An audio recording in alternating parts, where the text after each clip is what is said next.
Hello guys, nandito na naman tayo. At ito, pag-usapan naman natin itong magkapatid na bubo, ano? O baka naman magtatanong kayo, sabihin nyo, hindi yan magkapatid. Hindi yan magkapatid sa laman, pero magkapatid po yan sa kabubuhan. No? Sa kabubuhan ng mga kanilang mga pag-iisip. Ito, pag-usapan na naman natin, syempre, aba. Nakita nyo ba yung mga post itong nakaraan itong si Eli Fernando? Elisan Fernando. Aba, sabihan ba naman si Auntie Claire na tanga daw si Auntie Claire? What the heck, no? At aba, nag-e-epal-epal na naman. May mga post pa about sa flood control pa kuno. Elisan Fernando. Malapit na mag-isang taon yata, di ba? Baka pwedeng bago ka umepal-epal at kung ano-anong paggagawin mo, unahin mo muna yung ipinangako mo. Kasi mukhang mukhang matatapos ang termino mo bilang congressman. Hindi mo nagagawa yung iyong ipinangako at ipinambudol sa taong bayan, di ba? Di ba ang pambubudol mo, sabi mo gagawin mong pantay-pantay ang sweldo ng buong Pilipinas. So nire-remind lang kita, Elisan Fernando.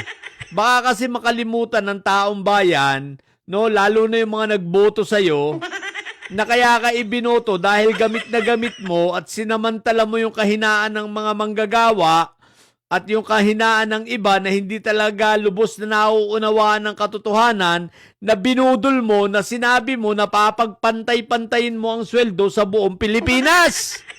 Papagpantay-pantayin mo ang minimum wage sa Pilipinas, sa buong Pilipinas, ha? Take note. O ngayon, sinisingil kita.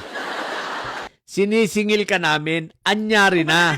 Ang dami mo kasing mga pinag-e-epal-epal dyan. Di ba? Ang dami mong mga kung ano mga pinagsasasabi.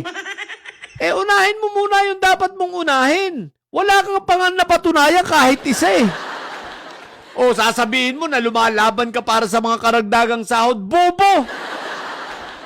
Yung mga wage increase na yan, nakalinya na talaga yan. O di ba ga? Talagang yan ay nakaplano na yan ng gobyerno at yan ay dati-dati pa na isa batas na yung mga wage increase na yan. Kaya huwag kang tatanga-tanga, hindi ka pa congressman, nakalinya na mga yan. Ngayon, ang tanong ko, balikan natin. Elisan Fernando, asan na yung pangako mo na itataas mo at ipapantay-pantay ang sweldo ng lahat ng minimum wage earner sa buong Pilipinas? Yan ang pinambudol mo Yan muna ang una mong gawin. Wag na yung kung ano-ano pa sinasabi mo, di ba? Sasabihan mo pa si Auntie Claire na tanga. Sino mas tanga sa inyo? Obvious naman na ikaw ang tanga, wala kang nagagawa.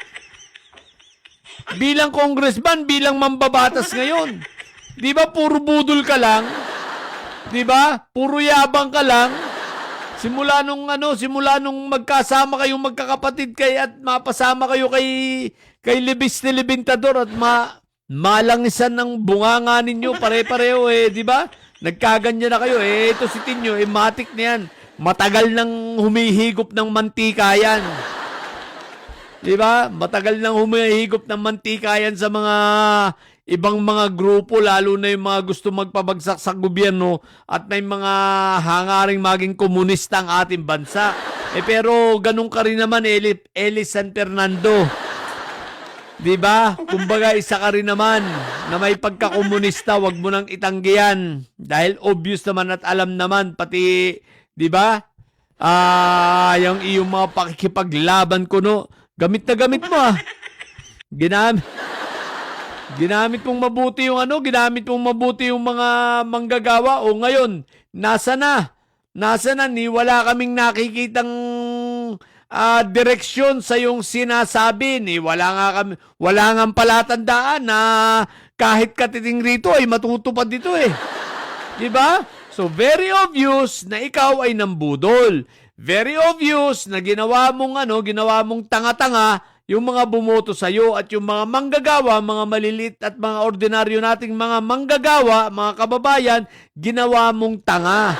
ginamit mo ang kanilang kahinaan na hindi nila na masyadong naiintindihan na yung pangako mo parang si 10K lang, parang si Chupetra lang na malayo sa katotohanan, di ba? Ang gusto mo lang makaupo at makasweldo.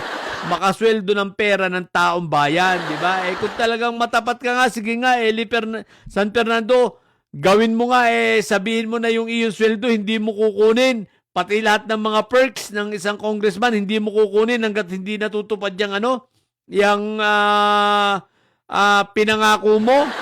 O i-donate mo na lang, kung tunay ka makatao, i-donate mo na lang sa mga scholars.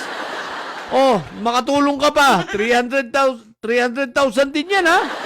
Yung sweldo mo, i-donate mo na lang yan. Di ba? I-donate mo na lang sa mga scholars, tingnan natin at sabihin mo, hanggat hindi ko natutupad ang aking pinangako, hindi ko kukunin ang aking sweldo pati ang mga ibang perks. Di ba? Total hindi mo naman kailangan ng mga flood control na yan kasi ikaw ay party list. Di ba? Okay, so eto, punta naman tayo dito sa kanyang kakambal na si Tinyo na Boboy sa pato. Aba. Siyempre, Axe Party List. Di ba siya ang congressman yan? Siyempre, sinundutan niya. May napanood akong post, sinundutan na niya itong kanyang president na yung Ruby ba yung pangalan?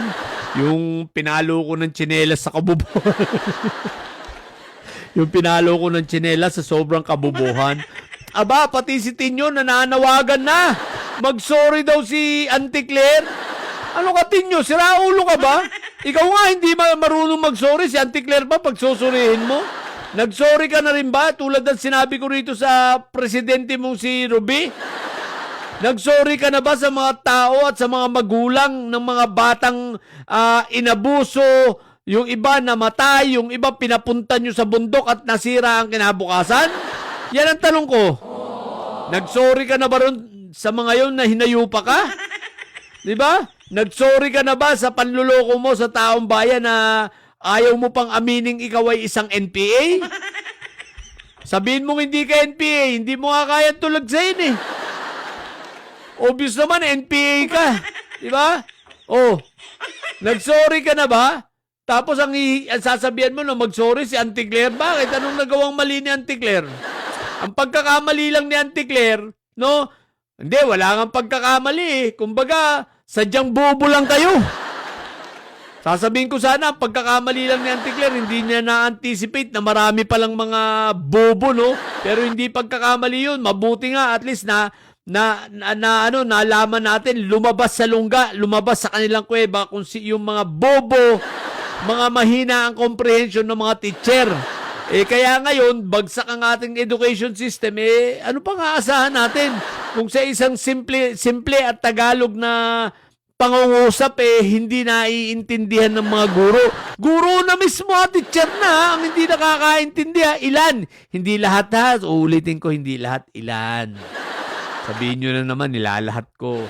Ilang mga teacher ang hindi nakakaintindi. So, huwag na tayong magtaka, di ba?